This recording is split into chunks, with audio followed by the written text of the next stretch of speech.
want justice. We want justice. We want justice. ठेकेदारी बंद करो. ठेकेदारी बंद करो. प्राइवेटाइजेशन बंद करो. सबसे पहले मैं बात रखना चाहता हूँ कि हमारे जो एडब्ल्यू साहिबान है और जेई साहिबान है, इनको प्रेशराइज ना किया जाए, क्योंकि इन्होंने प्रेशराइज करना है तो प्रेशर हमारे ऊपर ही आना है।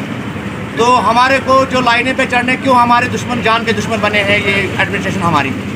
दूसरी बात, हमारी जो है एसओ से हेड से तनख्वाह मिल रही है, हमारे को उस हेड से तनख्वाह मिले और परमानेंट किया जाए। और हम चाहते हैं गवर्नर साहब से कि हम परमिट किया जाए। और ये ठेकेदारी का जो मसला है, इन्होंने उठाया बेड़ा, किसी को 10 साल, किसी को 20 साल, किसी को 15 साल हो गए हैं, तो उसके तो ये ज़ाया ही हो गए हैं। एडमिनिस्ट्रेटर ठेकेदार जब चाहे उसको निकाल सकता है, तो हमारे 15 साल कहाँ जाएंगे।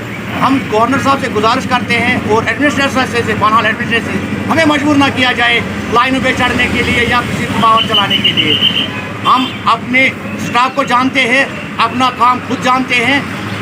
तो आर्मी पावर नहीं चला सकती, इतना हमें पता है।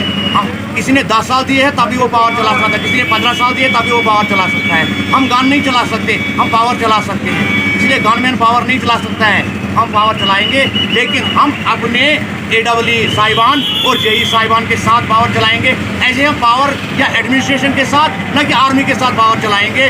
हमें अपनी जान की बहुत ज़रूरत है। अभी हमारे परिवार है, अभी पीछे उस परिवार का हमें ध्यान रखना है। ऐसे पावर नहीं चलेगी जैसा सरकार चाहती है। हाँ, अगर सरकार चाहती पावर चले तो हमारी जो मांगे हैं, ये जो प्राइवेटाइजेशन है इसको वापस ले और हमारी जो है बाकी 870 बाई है उनको परमानेंट किया जाए। शुक्रिया।